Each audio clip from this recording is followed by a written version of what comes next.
Good evening friend, आज हम आपके लिए लाए हैं रे डायग्राम कॉनकेव और कॉन्वेक्स लेंस का। ठीक है, तो अब इसमें बात करते हैं। मैंने जैसे कल ही बताया था आपको कि कॉन्वेक्स से 6 कंडीशंस होती हैं और कॉनकेव की 2 कंडीशंस होती हैं। तो टोटल कितनी कंडीशंस हुई? 8 कंडीशंस हुई जो आपके सामने बनी हुई भी हैं। ठीक है, तो सबसे पहले बात कर लेते हैं कॉन्वेक्स लेंस की। तो मैंने आपको कल नियम भी बताए थे, तो 3 नियम मैंने आपको बताए थे कि जो प्रकाशिक केंद्र से होकर जाने वाली किरण होती है, यानी जो प्रकाशिक केंद्र पर आपतित होती है किरण, वो अपने मार्ग में बिना विचलित हुए क्या होती है, सीधी निकल जाती है। ठीक है, सेकंड बताया था कि जैसे यहाँ को देख रहे हो कि मुख्य अक्ष से समांतर जो किरणें चलती हैं वो क्या होता है, या तो हमें ऐसा प्रतीत होता है कि वो फोकस से होकर आ रही हैं, या ऐसा बाद में वहाँ जाकर मिलती हुई प्रतीत होंगी फोकस पर। ठीक, थर्ड था कि यदि कोई किरण फोकस से होकर आती है, ठीक है, तो वो क्या हो जाती है, मुख्य अक्ष के समांतर हो जाती है। 3 नियम ये थे, तीनों नियम का यूज यहाँ करेंगे और हम इनका रे डायग्राम बनाएंगे। ठीक, तो सबसे पहली कंडीशंस जैसे मिरर के लिए भी थी, सेम कंडीशंस वही हैं जो मिरर के लिए थी। अभी ये याद रखिएगा कि एज ए कंडीशन 6 किसकी थी, कॉनकेव मिरर की थी। ठीक है, तो जो कंडीशन सेम थी वही कंडीशंस हैं, वैसे ही जो कॉन्वेक्स मिरर की थी वे कॉनकेव लेंस की। ठीक है, अब वहाँ क्या था, वहाँ सी था तो यहाँ वो 2f से यूज होगा। ठीक है, जो f है वो f1 पे यूज हो जाएगा। ठीक है, f क्या होगा, f1 से यूज आएगा, और जो c है वो क्या हो जाएगा, 2f1 से यूज होगा। ठीक है, इतना क्लियर हो गया। अब देखिए बात करते हैं, उन्हीं से आपको कंडीशन याद रखनी। सबसे पहली कंडीशन थी अनंत पर।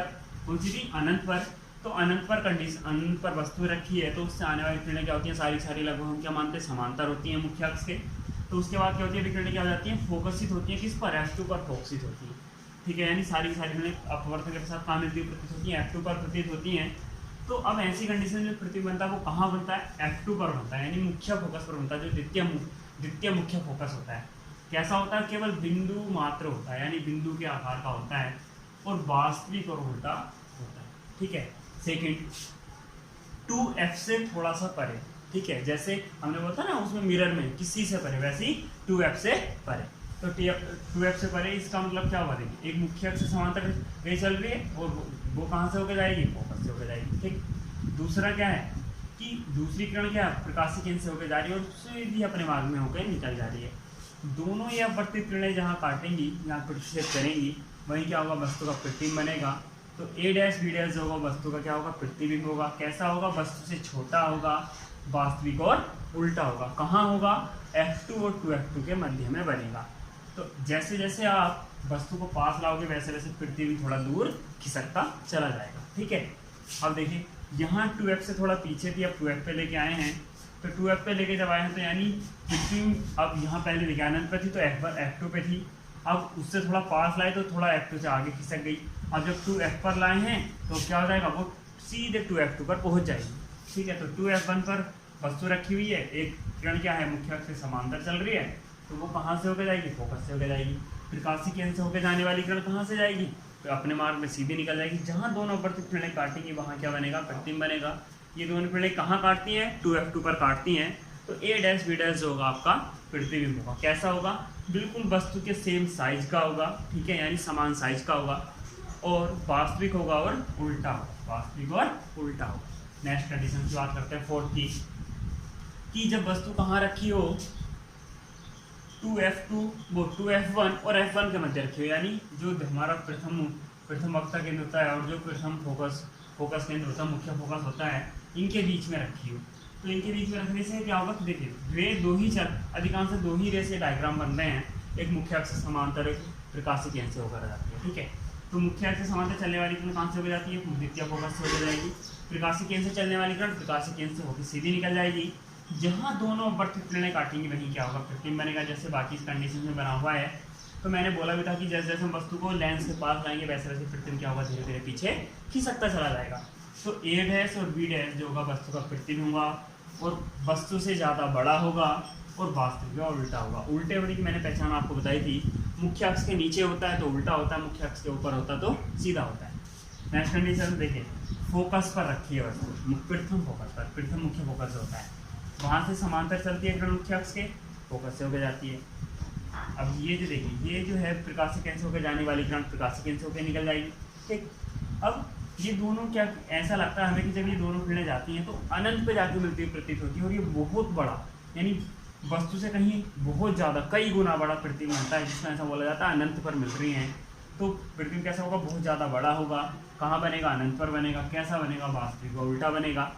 तो और कब बनता है, केवल यही कंडीशन आपको ध्यान रखनी है कि जब प्रथम फोकस पर हो वस्तु तब क्या प्रतिबिंब बनता है, अनंत पर बनता है। ऐसे ही जब फोकस पर स्थित होती थी वस्तु तो जो मिरर होता था वो प्रतिबिंब कहाँ बनाता था, अनंत पर बनाता था। ठीक है, नेक्स्ट कंडीशन।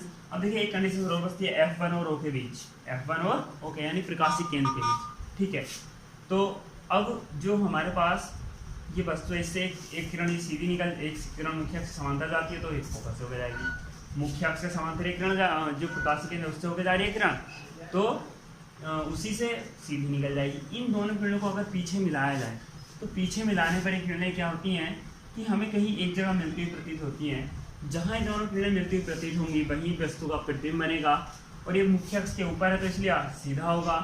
ये वस्तु की ओर ही बन रहा है तो इसलिए क्या होगा, अपवर्तन की घटना होती है लेंसों से, तो इसका मतलब क्या होना चाहिए, प्रतिबिंब आगे बनना चाहिए था, लेकिन ऐसा नहीं हुआ तो इसलिए क्या होगा, आभासी होगा। ठीक है, तो और वस्तु से ऐसा होगा बहुत बड़ा होगा। ये आप देख भी रहे होंगे कि यहाँ वस्तु छोटी है और प्रतिबिंब क्या है, ज़्यादा बड़ा है। तो ये तो थी आपकी कॉन्वेक्स की जो 6 कंडीशंस हैं। तो आपको ध्यान उसी से रखना, आपको अगर मिरर वाली कंडीशंस बनानी आती हैं तो उन्हीं के आधार पर हम इनको आराम से बनाया जा सकता है, उनके आधार पर सीखा जा सकता है।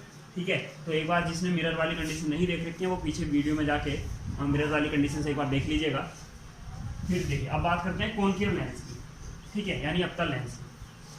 तो इसमें दो ही कंडीशंस होती हैं, जैसे उत्तल दर्पण के लिए होती हैं वैसे दो कंडीशंस होती हैं कि या तो मुख्य अक्ष के समांतर चल रही हो सारी किरणें, मतलब वस्तु रखी हो अनंत पर केवल। ठीक है, या अनंत जो हमारे पास कह सकते हैं अनंत और प्रकाशिक केंद्र के बीच में कहीं भी वस्तु रखी हो, उसके लिए दो कंडीशंस होती हैं केवल। तो अनंत से चलने वाली किरणें क्या होती हैं, सारी की सारी समांतर होती हैं मुख्य अक्ष के। तो मैंने बोला था या तो अपवर्तन के साथ किरणें मिलती हुई प्रतीत होंगी, या ऐसा होगा कि जो किरणें अपवर्तित होंगी किसी एक बिंदु से आती हुई प्रतीत होंगी। तो जिस बिंदु से आती हुई प्रतीत होती हैं किरणें, देखिए ये अपवर्तित किरणें होंगी, ये दोनों इस बिंदु से आती हुई प्रतीत होंगी। आपको जो F1 आपको दिख रहा है, ठीक है, तो ये क्या होता है, प्रथम फोकस होता है, प्रथम मुख्य फोकस। तो इस पे सारी किरणें मिलती हुई प्रतीत होती हैं, तो इसी को यही प्रतिबिंब बनेगा। कैसा बनेगा, बिंदु मात्र बनेगा केवल, और कैसा होगा, आभासी और सीधा होगा। और किस कहाँ होगा, लेंस से उसी ओर होगा जिस साइड वस्तु रखी है। ठीक, सेकंड की बात करते हैं, जब अनंत और प्रकाशिक केंद्र के मध्य में रखी हो वस्तु, तो कहीं भी रख लीजिए, कोई फर्क नहीं पड़ता। वस्तु को अनंत से हमें केवल प्रकाशिक केंद्र के बीच में रखनी है। ठीक है, तो देखिए अब एक किरण तो मुख्य से समांतर है तो वो क्या हो जाएगी, अपवर्तित होने के बाद फैल जाएगी, और दूसरी प्रकाशिक केंद्र से होकर सीधे निकल जाएगी। अब इस किरण को अगर पीछे मिलाया जाए और इस किरण को ये जहाँ काटती है, प्रकाशिक केंद्र वाली किरण को जहाँ काटेंगे वहीं क्या होगा, वस्तु का प्रतिबिंब बनेगा, और इसी को क्या बोलते हैं हम, वस्तु का प्रतिबिंब बोलेंगे, A', B'। अब देखिए यहाँ एक चीज़ ध्यान दीजिए, यहाँ भी आभासी और सीधा, यहाँ भी आभासी है, यानी दर्पण जो लेंस है, लेंस से बिंब की ओर ही प्रतिबिंब बन रहे हैं, तो इसलिए आभासी प्रतिबिंब है। यहाँ सीधा है और यहाँ भी सीधा होगा, छोटा होगा। ठीक है, और बनेगा कहाँ, F1 और O के मध्य में बनेगा, यानी F1 और O के मध्य में बनेगा। थैंक यू फॉर वॉचिंग बच्चों, और लाइक और सब्सक्राइब के साथ शेयर करना ना भूलें। जिसको भी इन कंडीशन से थोड़ा कुछ समझना आया हो तो वो पहले एक बार मिरर की कंडीशन देख लें, और वहाँ से एक बार उसको सही से समझने के बाद तब इनको देखें, अपने आप समझ में आ जाएंगे। ठीक है, थैंक यू।